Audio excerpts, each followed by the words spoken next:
أهلا بيكم في سلسلة البروبلم سولفينج. خلونا نشوف النهاردة المسألة اللي معانا، مسألة رقم 4 ايه اللي هنحلها باستخدام الجافا سكريبت. المسألة بتقول write a JavaScript program to filter out the non-unique أو repeated values in an array. يعني أنا عايز أعمل جافا سكريبت بروجرام يطلع لي الفاليوز اللي non unique يعني مش يونيك، يعني مش وحيدة، مش فريدة من نوعها، يعني متكررة. يعني عايز أطلع الفاليوز اللي متكررة من الأري اللي موجودة، عايز أفلترهم أشيلهم أو أعرف مين هما العناصر المتكررة. فمثال زي اللي عندنا ده، أنا عندي دلوقتي array فيها أرقام 1 2 3 5 4 3 6 3. فمين هي الفاليو اللي non unique؟ هي الفاليو بتاعة 3. يعني أنا عايز أطلع الفاليو 3 دي. طيب إزاي هقدر أعمل كده؟ خلونا مثلا أول حاجة تيجي في بالنا إن أنا مثلا هاخد الاري دي وهمسك أول عنصر فيها، وبعدين أشوفه هل هو موجود في بقية الاري تاني ولا لأ. يبقى أنا هاخد عنصر عنصر وهبدأ أتشيك هو العنصر ده موجود تاني في الاري ولا لأ. طيب كويس قوي. يبقى انا علشان امسك عنصر عنصر يبقى محتاج اعمل ايه؟ محتاج ان انا اعمل لوب على الاري دي. طيب وانا هعمل اللوب دي ازاي؟ في الجافا سكريبت هعمل for each. فهاجي اقول له هنا الاري بتاعتي دوت for each. for each ايه؟ for each بقى element لكل عنصر في الاري دي. هتعمل ايه؟ هاخد الاليمنت ده واحطه في variable او في constant، وبعدين هبدأ بقى أفلتر الأري بالعنصر ده، أو هسيرش بمعنى أصح، هسيرش على الأري بالعنصر اللي أنا أخدته ده. يبقى أنا الإليمنت اللي عندي ده هعمل بيه إيه؟ هاخده كده وهدور بيه جوه الأري. هل هو موجود جوه الأري؟ طب لو موجود كم مرة؟ هو أكيد هيبقى موجود، أنا متوقعة على الأقل هيبقى موجود مرة واحدة. ليه؟ لأن أنا واخداه أصلا من أري. يبقى أنا هتشيك على العنصر ده هو موجود مرة واحدة ولا أكتر من مرة. لو أكتر من مرة يبقى العنصر ده هو مش يونيك، لو موجود مرة واحدة بس يبقى العنصر ده يونيك. طيب يبقى أنا دلوقتي عشان أترجم الكلام ده هعمل إيه؟ هقول العنصر ده اللي هو مثلا هقول let مثلا، أو من غير ما let، هقول إن أنا الأري دي دوت هسيرش بالإليمنت ده جوه الأري. إزاي؟ هسيرش بيها مثلا بفايند أو بفلتر. خلاص، بفايند هتجيب لي اول عنصر، وفلتر هتجيب لي كل العناصر اللي تشبهه. طب هل انا محتاجه اشوف اول عنصر بس اللي بيشبهه ولا محتاجه اشوف كل العناصر؟ لا، انا محتاجه اشوف كل العناصر، لان هو لو جاب لي اول عنصر بيشبهه هيجيب لي نفسه، فانا كده ما عملتش حاجه. طبيعي انه هيطلع بالريزلت لان انا اصلا جايبه العنصر ده من الاري. طيب انا دلوقتي هعمل ايه؟ انا هعمل فلتر علشان اطلع بيه كل العناصر اللي تشبه العنصر بتاعي ده. يبقى انا هقول array filter. ايه الكونديشن بتاعي؟ هقول ان الاليمنت ايه بقى السيرش اللي هدور عليه؟ ان الاليمنت دوت، او ان الاليمنت equal الاليمنت التاني. خلينا نسمي مثلا ده for each element، والعنصر ده هنسميه filter element. يبقى انا كده بتشيك على ايه؟ بتشيك ان الاليمنت الواحد، اول عنصر اللي هو رقم واحد ده اول واحد هيخش الاري. هفلتر بقى الاري دي كلها بالواحد. لو مفروض ان هنا متوقعة هيطلع لي array of elements اللي هي النتيجة بتاعة السيرش بالاليمنت ده.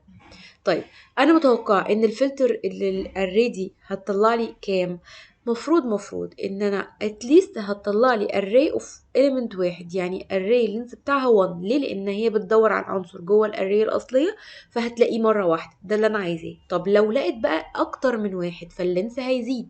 يبقى انا هعمل if condition وهقول ان لو اللينس بتاع الريزلت اللي جايلي من الفلتر كان اكبر من واحد يبقى العنصر ده هو مش يونيك، او يبقى هو العنصر ده اللي انا هقفشه اللي هو المتكرر. طب يبقى انا الاول الفلتر دي بترجع لي ايه؟ زي ما مكتوب هنا الفلتر دي بترجع لي array.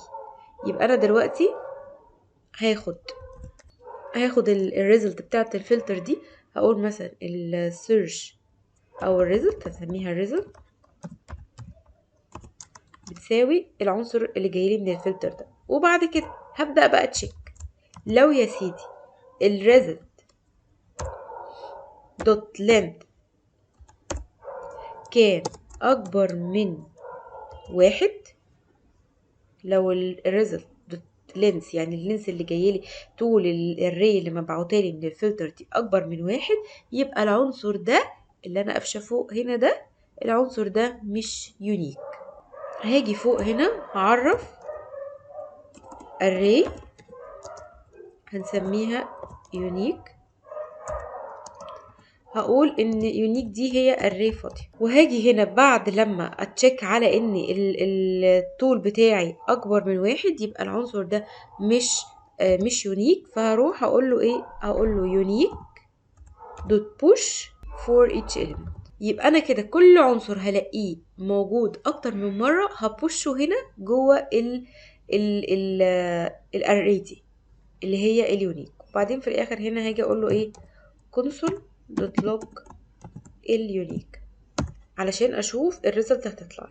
خلينا بقى نقول هنا node.solve.js، خلينا نرن ونشوف اللي هيطلع. طلع لي هنا الاري اللي فيها العنصر اللي هو متكرر اللي هو 3، ولكنه طلعهولي 3 مرات بعدد وجوده.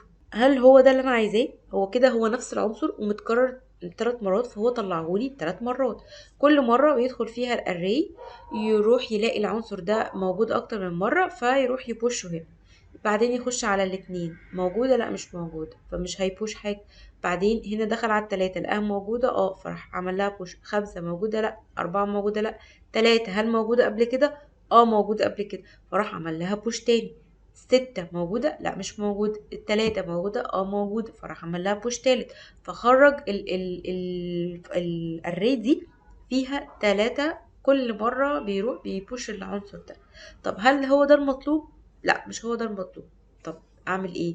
هو دلوقتي بيقول لي انا عايز اشيل النون يونيك فاليو من الاري دي. يبقى معنى كده ان انا عايز امسح التلاتة دي من الاري اصلا، مش عايزة تبقى موجودة. طيب حلو، همسحها ازاي؟ مين الفانكشن اللي في الاريز بتمسح؟ الفانكشن اللي بتمسح هي array.splice.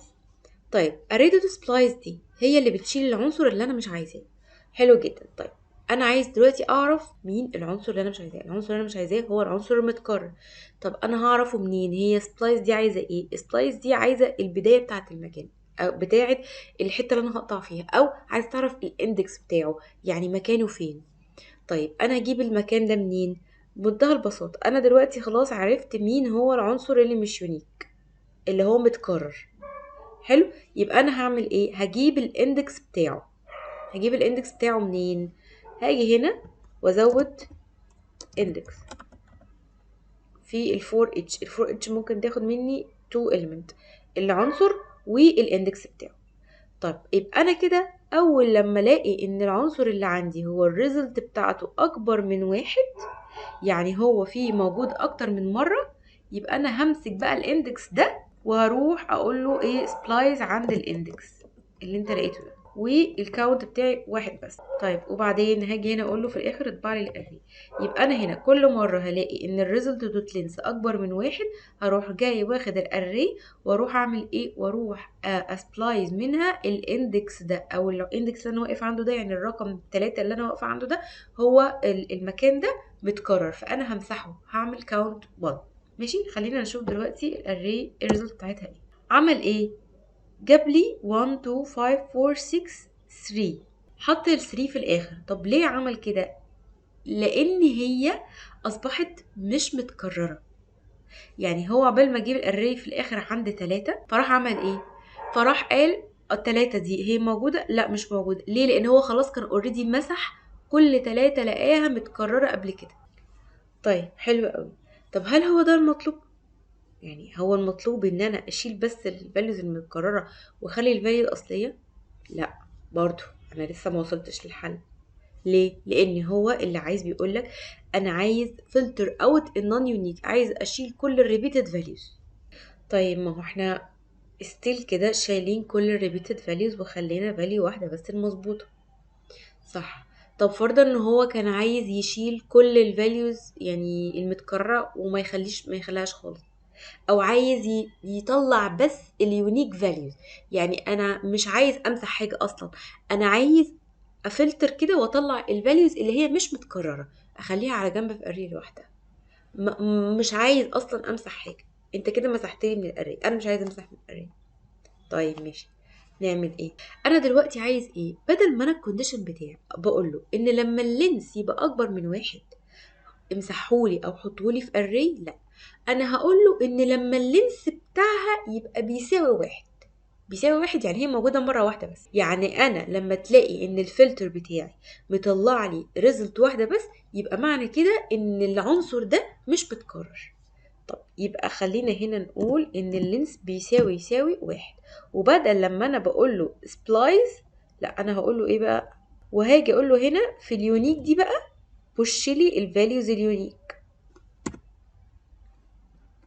يونيك دوت بوش مين بقى؟ ال for each element، الاليمنت اللي جاي لي من فوق ده، وهنا بدل ما هكونسول الاري هكونسول اليونيك. يبقى دلوقتي هنا عكست الشرط، قلت له ان بدل ما كنت بتشيك على ان لو اللينس بتاعك اكبر من 1 يبقى معنى كده ان الفاليو دي متكرره امسحها لي او بوشها لي في اري، لا انا هقول له ان لما يبقى اللينس بيساوي 1 يعني الفاليوز دي مش متكرره، يعني هي موجوده مره واحده بس، اطبعها لي او حطها لي بوش في الاري اللي اسمها يونيك. طيب خلينا بقى ايه نرن ونشوف الريزلت. بالظبط هو فعلا عمل كده، طلع لي الريزلت اهي، الاري من غير رقم 3. ليه؟ لان رقم 3 ده متكرر وهو مش يونيك، انا هنا بفلتر اوت اليونيك فاليوز بس. هل في اي انهانسمنت ممكن نعملها على الكود علشان نقصره شويه ما يبقاش كبير؟ هو طبعا كده مش كبير، ولكن خلينا نشوف هل في طريقه ممكن تخلينا نقصره شويه. انا دلوقتي بفور each على كل element، وبعدين بفلتر الاري بتاعتي بالاليمنت ده، يعني انا بعمل لوبينج وبعمل فلتر. طب والفلتر بيعمل ايه؟ الفلتر اوريدي بيعمل لوبينج، الفلتر اوريدي بيعمل لوبينج، بيعدي على كل الفاليوز، على كل الفاليوز الموجوده في الاري، وبعدين يتشيك عليها بالكونديشن اللي انا حاطه له ويرجع لي الريزلت بالكونديشن ده. هل انا ممكن استخدم الفلتر بس من غير ما استخدم فور ايتش علشان يحل لي المشكله دي؟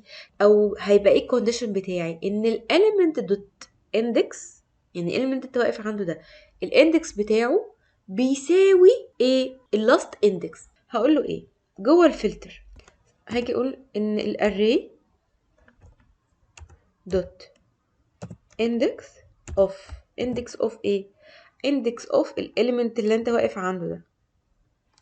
لو كان الاندكس اوف الاليمنت ده يساوي الاري دوت لاست اندكس اوف الاليمنت ده. لاست اندكس اوف دي بتعمل ايه؟ بتجيب لي اخر اندكس الاليمنت ده واخده. بمعنى انا دلوقتي هنا خلينا نشوف المثال، لو انا جيت عند الواحد الاندكس بتاع الواحد ايه؟ 0. طيب اللاست اندكس اوف الواحد يعني اخر اندكس موجود لنفس القيمه دي ايه هو؟ 0 برضه. ليه؟ لان هو الواحد ده مش متكرر، موجود مره واحده. طيب الاتنين الاندكس بتاعها العادي ايه؟ 1. طب اللاست اندكس اخر اندكس موجود ليها جوه الاري هو برضو 1. ليه؟ لان هي مش موجوده. طب نيجي عند التلاتة، الاندكس بتاع التلاتة ايه؟ 2. طب اللاست اندكس، لا اللاست اندكس بقى التلاتة دي موجوده كذا مره، فاللاست اندكس هو ده اللي هو 2 3 4، لا مش 4 5 6 6، هي ليها لاست اندكس 6. طب هات الفيرست اندكس او الاندكس الاصلي اللي انا واقف عنده دلوقتي بتاع الاري اللي هو اللي عليه الدور، هو بيساوي اللاست اندكس للفاليو دي؟ لا مش بيساوي اللاست اندكس للفاليو دي، يبقى الفاليو دي هي مش يونيك، متكرره. طيب حلو جدا، يبقى انا دلوقتي فلترت الاري بتاعتي ومفروض ان هي تطلع هنا في الريزلت، وهنطبع الريزلت وهنشوف ايه النتيجه. نفس النتيجة اللي كانت فوق 1 2 5 4 6. ليه؟ لان هي دي الفاليوز اللي مش متكررة. يبقى انا دلوقتي عملت الكود ده بطريقتين. اول فكرة جت في بالي على طول ان انا هعمل لوب وهاخد element وهفلتر الاري بالاليمنت ده وهشوف هو موجود قبل كده ولا لا. طب هل في تحسين للكود؟ في تحسين للكود. ازاي؟ عن طريق الفانكشن اللي اسمها last index of، ان انا بتشيك على الاندكس بتاع الاليمنت بتاعي ده هو بيساوي اخر element اخر اندكس ليه في الاري ده ولا لا. يبقى احنا كده يعني خدنا المسألة فصصناها وفهمناها، طلعنا حل غلط وبعدين طلعنا حل صح وطلعنا حل غلط وبعدين طلعنا حل صح. فطبيعي جدا انك وانت ماشي في الرحلة بتشوف حاجات صح وبتشوف حاجات غلط وبتجرب كل الطرق لحد ما توصل للمعنى واللي انت فاهمه واللي المفروض يحصل. شكرا ليكم. لو الفيديو عجبكم ما تنسوش تعملوا شير ولايك وسبسكرايب في القناة.